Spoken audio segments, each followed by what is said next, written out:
then, okay? Okay. It just clicked on to live, Robin. Oh, okay. Hi, guys. Hey, Facebook. Looky who we got here today. You've got an actress. You've got a comedian. She's been on 50 commercials and more.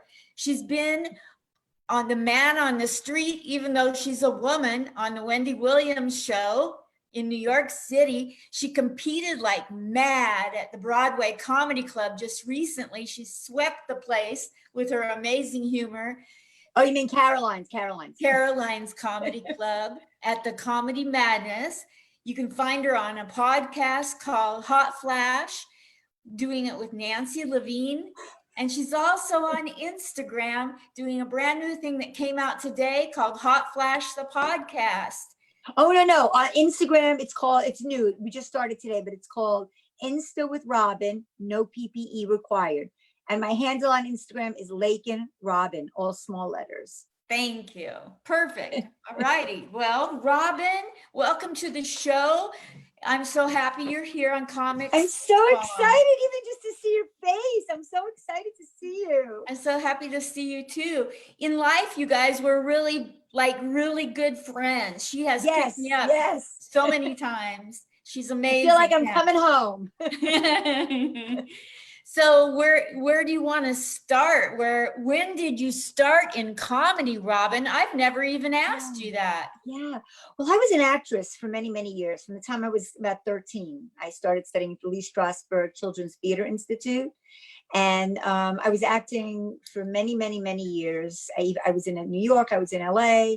And then in my early 30s, actually late 20s, I decided I would go back to college at night, to Hunter College in Manhattan. I don't know why, a lot of my cousins were doctors, and I just thought, I'll do pre-med. I like science and math. And I applied to, I finished the pre-med program. I applied to medical school. I ended up going to Albert Einstein College of Medicine in the Bronx. I got my medical degree, and I really didn't like it. I didn't like medicine. I just wasn't into it. I mean, I had the degree. I joke around with my husband that it is the most expensive piece of artwork in our house, my degree, which he helped pay for. And, he's a surgeon, so he was a doctor. And he said, do whatever you want. You want to stay home and raise the kids? You want to work? Do whatever you want. So I took all that energy that I had and I put it into the kids. One daughter was a competitive soccer player. One was an actor. My middle son played ice hockey. They all did things, and I kind of threw myself into them. And then about 8 years ago, I was interested in taking a writing class. I thought the kids are older now. They're all out of the house. I think I'll take a writing class. So I went to HB Studios in Manhattan. And I knew the place really well. I had done a show at their Playwrights Foundation years ago. So I took a writing class and I loved it. And everything I was writing, the teacher was telling me was funny. And she suggested I take a stand-up class. So I called Caroline's. That was really the only comedy club I knew at that time. And Linda Smith was teaching. And I took the class a number of times. And, it's been full steam ahead since then. And I've also gone back to acting, which was really secondary to Gladys Simon, who's both of our mentors. I mean, if it wasn't for her, I wouldn't have gone back to acting. I wasn't even thinking of going back to acting. And then Linda knew I had done Gladys knew I had done a lot of commercials at the comic strip. She's is a very huge mentor of mine, and is Linda. And she had a manager she wanted me to meet, and the manager started sending me out, and I started booking more commercials. And then now I'm signed with a different manager. And so I'm acting now. I've done a couple of plays. I did a movie. I've done a couple of things, little parts, but the short film I did, I had the lead, but I've gotten little parts and little things. So so I'm even though I say I'm doing comedy for 8 years, to be honest with you, it's more like 3 or 4 years, because even though I've been doing it for 8 years, I don't do it like these young millennials who do like 3-4 shows a night and they run around. If I do 2-3 shows a week, I'm happy. Now it's like the Zoom shows. I don't have the energy to run we live in New Jersey. I'm 40 minutes to Manhattan, and to run into the city every night. I wish I had the energy of these young kids. And I wish I'd started 20 years earlier, because I really love stand-up. Yeah. So now, when I've seen you on stage, you have unlimited energy. You just go for the gusto. And I've seen you rip through the audience like nobody's business. You're relentless and you're so hysterical, and they know you're just joking. And it's so funny how you pull it off. I hope they know I'm joking. I think Yeah. because I'm old, I get away with a lot of bullshit. You know what I mean?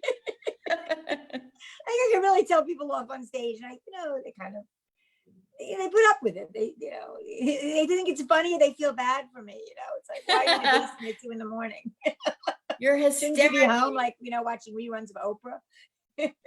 In case you don't know, when you compete at the Comedy Madness at Caroline's on Broadway, you get what, like 2 minutes or 3 minutes? No, the first you have to submit a tape, and then you have to be selected from the tape. Then you get 1 minute the first round. You go head to head with another comic. I happened to go head to head with a phenomenal comic, and I all week I kept saying, this isn't happening. He's excellent. He's a headliner. I'm going to get my butt kicked. And I don't want to say his name because, it's, I beat him in the thing, but he's really like a top-notch comic. And he actually gave me my first paying job ever in comedy at a temple in New Jersey. I was so bad. It was early on and I was so bad. I was cursing like crazy. I talked about my vagina, and it was like, I'm like, oh, pussy. I said the word pussy. And I'm like in the middle of a Jewish temple in New Jersey. I am a Jew. I could say that. And but he's a great comic. And the thing is, you can't repeat material. So I think the first round he came in with his like weakest, thinking I would, and I came in with my strongest. And so, and he's a great comic. I was shocked that I got past. That was, I think, just a lot of luck. And then the second round, you do 2 minutes, and the guy went against the second round, Marv Glover. I will say his name because he beat me, and he was fabulous. He's a very talented comic. He's an up and comer. He's going to be very big. And I felt, something, I felt so happy at my age to even just be in it.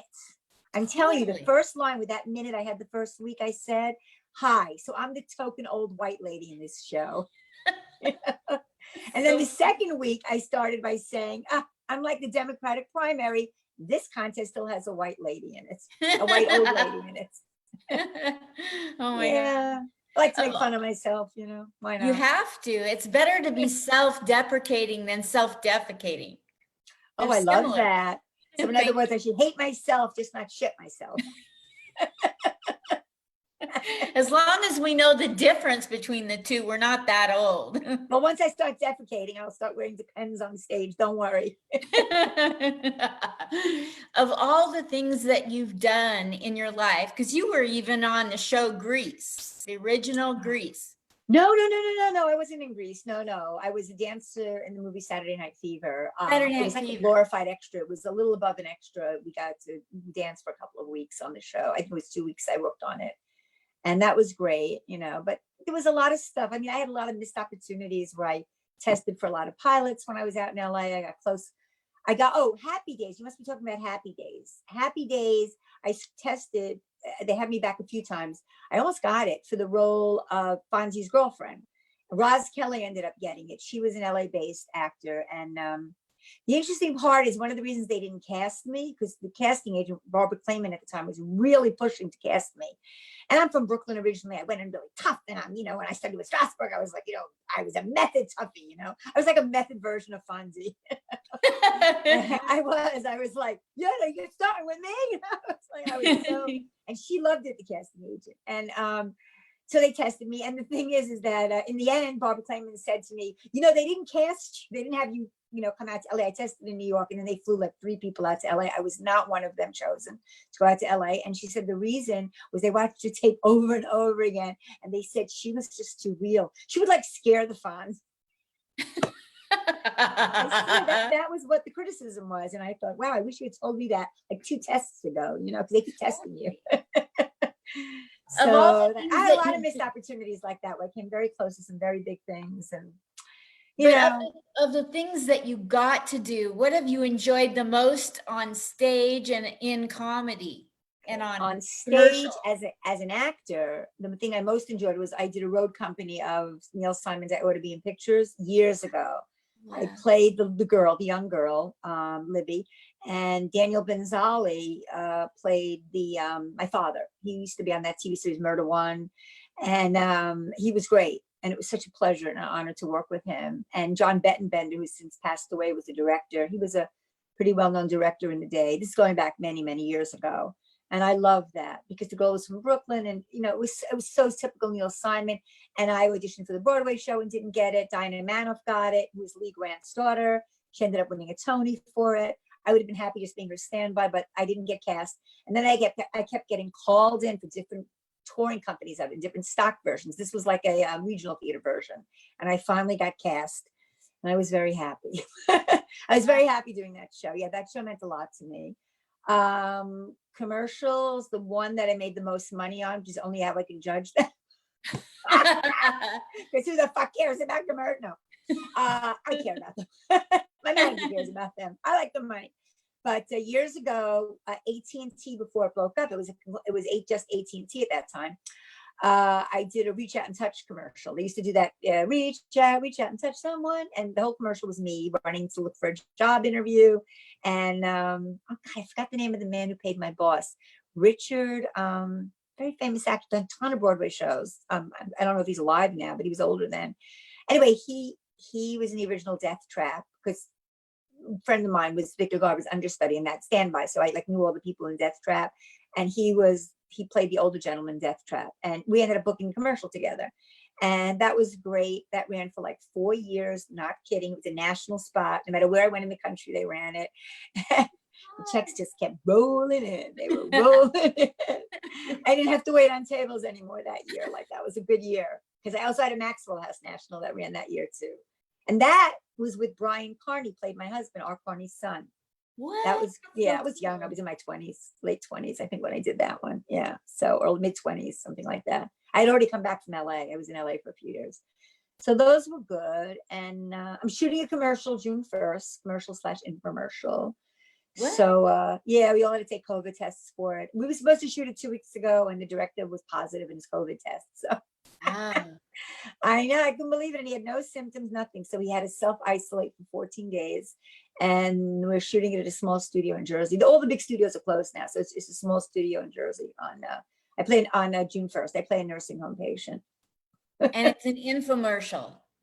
It's an infomercial/commercial. It's, they're gonna run. It's a big one though. It's the one that they said it's gonna run all over, like everywhere. Oh, wow. It's a health thing. So I get a lot of health stuff. I mean, I have a commercial running now where I say I have cancer. I don't have cancer. It's just a commercial. It's just a job. That's just a local commercial. It's running in New Jersey and New York. It's not, I don't have cancer, swear to God.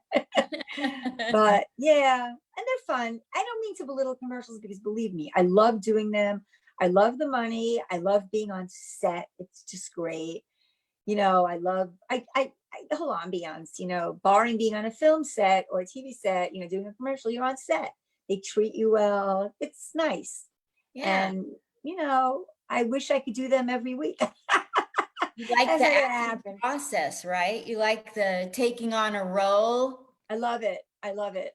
I'm very much was a very serious actor in my time. I mean, like, I Ought to Be in Pictures was one of the few comedies I ever did. I didn't do much Neil Simon. I did a lot of serious plays. Isn't I that did new yeah. indie film you just finished that's in festivals everywhere? Yes, I actually did that over a year ago. It's called Postal, and I have the lead in that. I play a schizophrenic, and it's a short film, but it's been making the rounds of all the festivals. I was supposed to go to LA. There was the Pasadena Film Festival, which is a big one. They show pilots there and films, and they have a lot of celebrities that come because they have films there. And I was so excited. I was making a choice between going to that one and the one 2 weeks earlier, which was at the Chinese Theater. And I thought, oh my God, to have a movie at the Chinese Theater, even though it's just a short film, I was like so psyched. And the director, producer, writer, phenomenal woman. She was thinking about going to the Chinese Theater too, but she went to Sedona because it was also at the Sedona Film Festival, and we won the best microfilm there.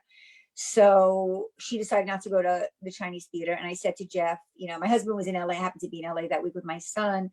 I didn't want to interfere with their trip. So I said, all right, you know what? I won't go to the Chinese Theater. I'll go to the one in Pasadena. All my friends were going to come. I have a ton of friends in LA. And then it got canceled because of COVID. I mean, they did part of it, but they didn't do like the short festival part. So, and then I was supposed to go to the one in New Jersey. They actually aired it in New Jersey. And they ended up doing that all on Zoom. They did that all, and I watched it on the computer. They Zoomed it live. And How did it or they do? filmed it live. Pardon? How did it do in Jersey? I think it did really well, because when I called, I couldn't get all the information I needed. And I actually called the festival, and she said, which film are you? And I said, Postal. And she said, oh yeah, I love that. It's a very serious film. It's, very emotional. I get to use all those, dig deep and, create that character and really get in. It's very emotional. It's got a real arc to the character. Pardon me? So when you were studying and playing that character, did any of those properties ever haunt you? Like, was that hard to shake? It is hard to shake, because the last scene, sometimes you shoot out of sequence, but in this case, we shot almost in sequence, not quite, but almost. Actually, I'm wrong. We shot the last scene first. That's what happened. We shot the last scene first. I had to cry, had to be emotional. She just told me to be emotional, but I cried. I was, I got very emotional. And that was a build up to that. And we shot that scene first. That's always difficult when you have to shoot a really emotional scene first and you haven't had the build up. It's not like a play where you build, and boom. It's not like that. Yeah. So I had to really get in character. I had to work on it. They held the DP, the director of photography, who does a lot of films with Spike Lee. She knew a lot of people, this director. She had worked a lot as an actor as well. And he said to me, just tell us when you're ready. And they gave me the prep time. I did my whole, and I like music is a very big influencer for me to recall a lot of emotions. I use, you smell, sound. I like music. And then when she just said to me, just put your hand up when you're ready, because she didn't want to interfere with my process. I put my hand up, we shot that. And we did, I think we did 3 takes of it. We got it by the 3rd take. So yeah. And yeah, so that it was good. Listen, I love acting. I forgot how much I loved it. I have to say though, I think comedy freed up my acting a lot. I not in my head as much, I used to think a lot about things, even though I'm a method actor, I come from the inside out. I used to still be in my head a little bit.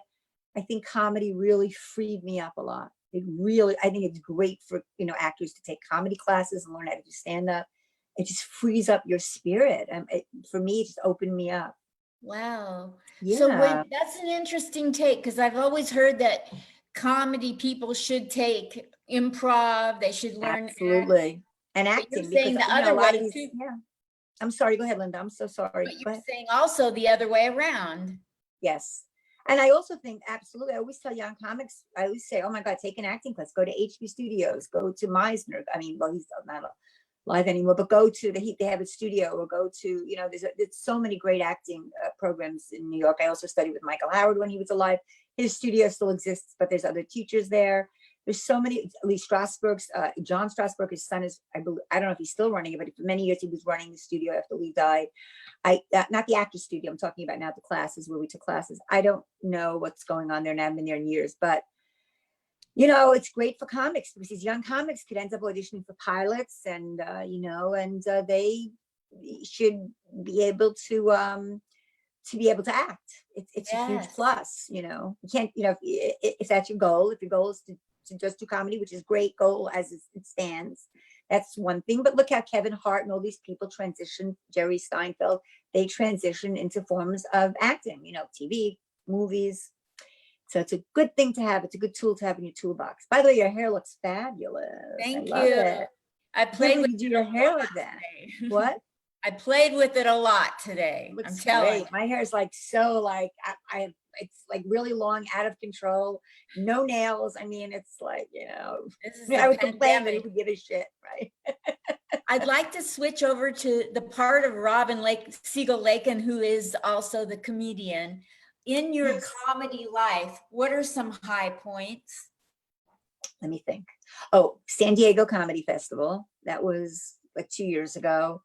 I got in and I went, and it was great. It was just great. It was just a great festival. I had really good feedback. I had a couple of bookers in that area tell me that, contact them when I'm back in California, because I have been back in California a number of times, but it's usually to see my friends. And I pick up shows, like I did a show in Silver Lake and I did a show in Burbank. I mean, more local than going back to San Diego, although it was a great experience. If anyone ever has the opportunity, it's a great theater, and I hopefully we can get back to live comedy again.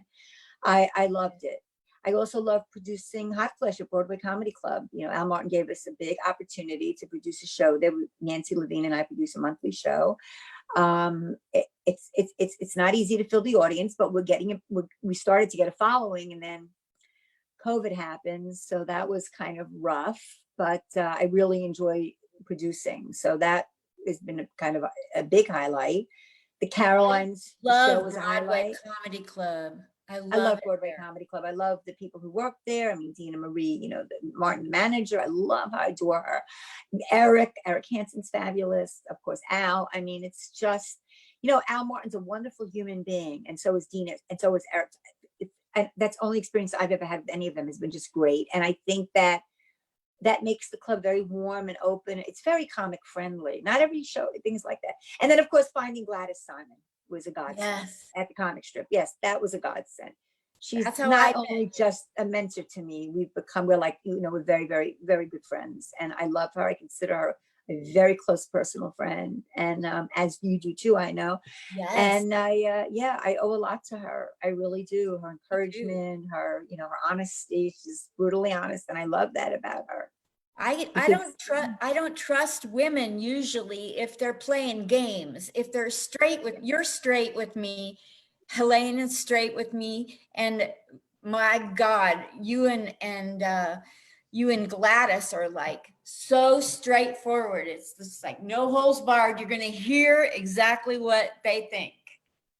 And I definitely like to tell the truth. I'm right from the hip. I'm a Brooklyn born girl. You know, actually I was born in Manhattan, then we moved to Brooklyn when I was 5. And I'm just, my mother was like that. My daughter's like that. It's a family trait. yes. It's called having no filter. You just let it out. Yeah, I don't like it when when you know they're holding back. I want people to tell me what they're thinking, even if I don't like it. You know, I want to know who I'm dealing with. I always say, it's not, and my husband says this, Jeff says this a lot too, it's not what you say, it's how you say it. Like, say what you mean, but don't say it meanly. Right? And say what you mean, but don't say it meanly. Pardon me? How is your husband, Jeff, doing?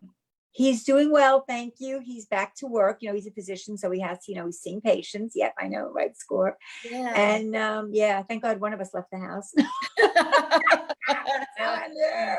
You know, people say, how did you do it? Because my daughter lives in the city, her office is working from home now, so she's been staying with us. My husband Jeff didn't want her in the city during COVID, so he went, he picked her up, and she came home here. She's been working from home here for the last 3 months. And she had just moved into a new apartment in Manhattan with 2 roommates, so all of her stuff's in boxes in the city. She just brought like 1 suitcase of stuff home with her. And, you know, we've just like, basically we're all on different floors. That's nice. Nice that you can do that. Top floor. No, we get along. Yeah, we get along. It's nice to have her back, you know, as an adult. Different than when they're young, you know. It's nice, you know. You have to respect their boundaries, you know. You have to do their laundry, make them dinner. I want to fucking kill myself. She's like upstairs working. She's like texting me, what time is my laundry going to be done? I need to take a spin class at this time. They take classes online, you know, they Zoom classes. She's like, I need to take this class. I need my Lululemons. I'm like, what the fuck is Lululemon? Is that a popsicle that I don't know about? Do you want to do any jokes, a bit or anything like that? No, you know, I don't know. The only one I done this on Gladys's last week, and this really, you know, my husband, we're very germophobic in this house, and you know, and he should be. We all should be, right? My mother-in-law is 89. She lives near us. We only see her from outside. We're afraid she might, you know, get it, so we're all careful.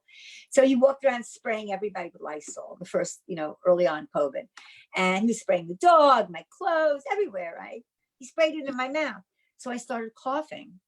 So my husband's like, "Oh my God, you must have COVID. You're coughing," and I'm like, "I'm not coughing because I'm sick. I'm coughing because he sprayed Lysol in my mouth." So then he runs upstairs to the bathroom and gets a thermometer, sticks in his mouth, and he walks around for like 2 hours with the thermometer in his mouth. I didn't have the heart to tell him it was a rectal thermometer. I was like, "Hey, I'm sleeping on the couch tonight, buddy. You and the dog upstairs."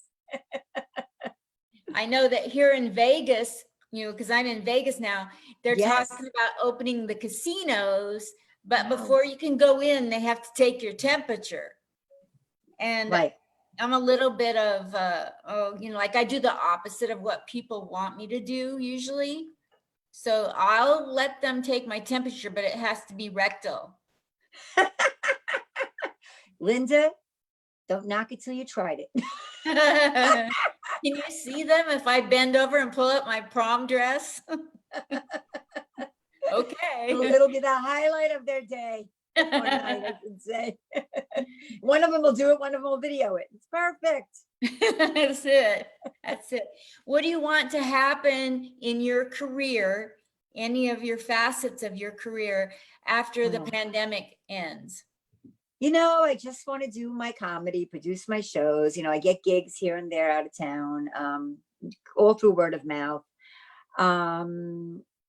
I did book another movie. I booked a feature film a few months ago. It was a small part. It was only one scene, but the girl in it was the lead in that TV series, This Is Us. So it was a regular feature, and I auditioned, and a big casting agent. My manager was thrilled because she's a big casting agent.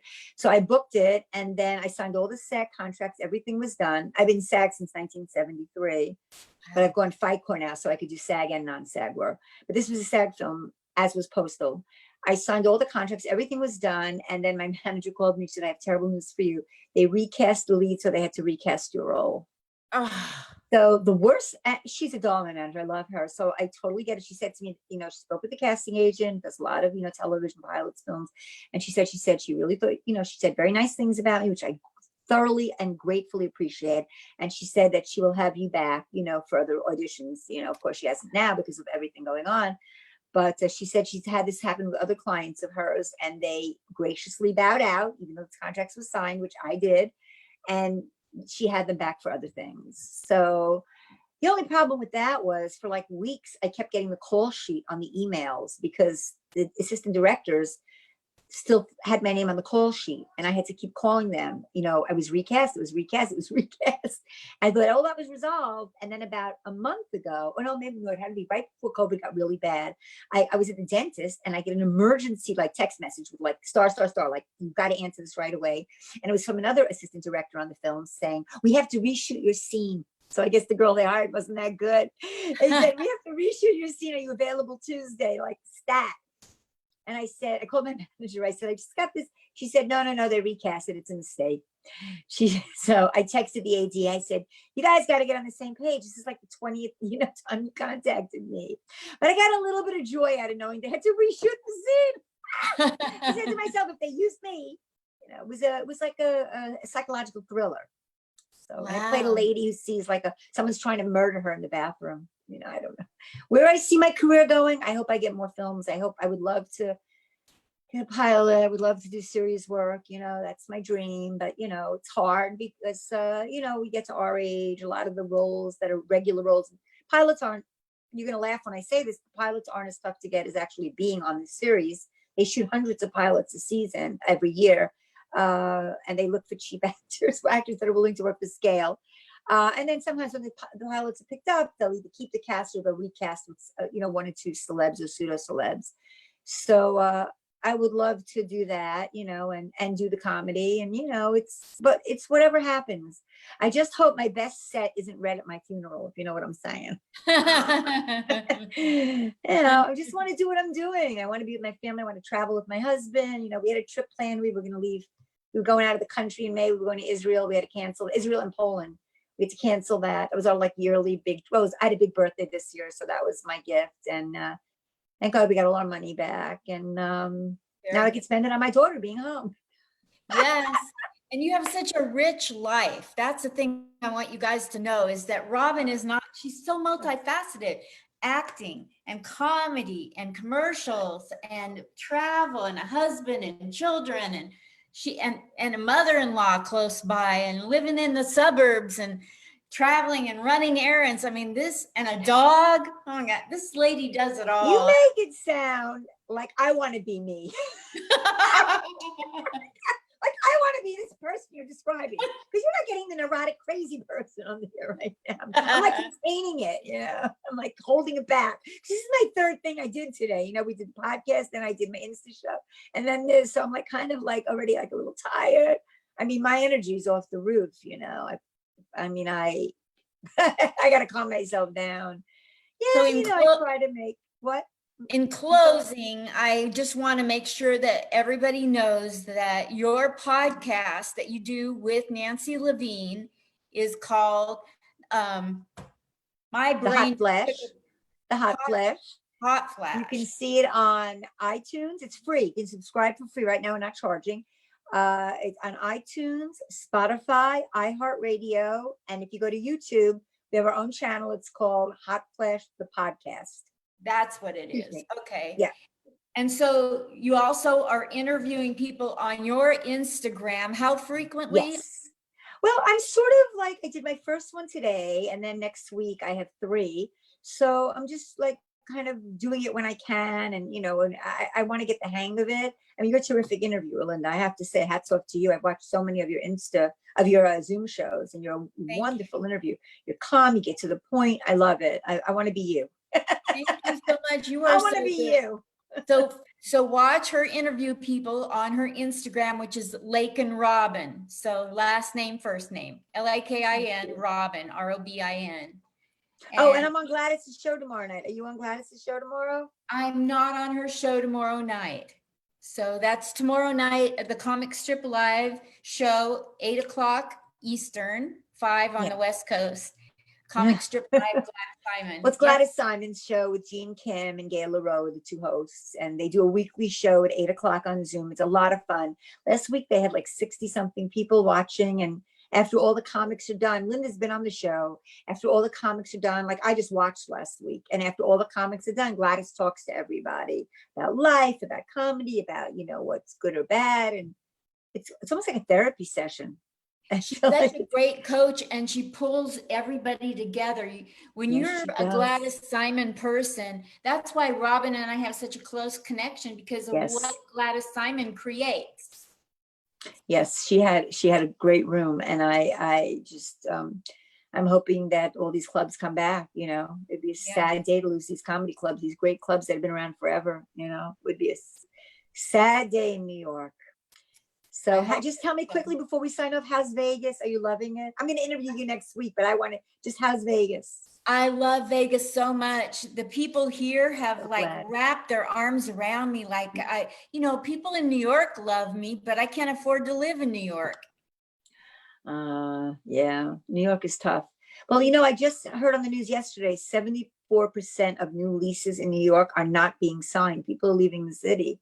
So I can only imagine rents are going to go down a lot because people are leaving. It's very concentrated. People are afraid of getting sick. And who knows, it goes in waves. Maybe next wave, people will move back. We're about 40 minutes from Manhattan. And New Jersey got hit very hard too with COVID. So yes, it did. Yeah, it is what it is. You just got to move forward and keep on plugging and hope you make it to the next day. And like my father-in-law, may he rest in peace, used to say, every day above ground's a good day. Yeah, that's right. So, yeah. Robin, it's always a pleasure. I so thank you for coming on. I wanted my people to get to know you.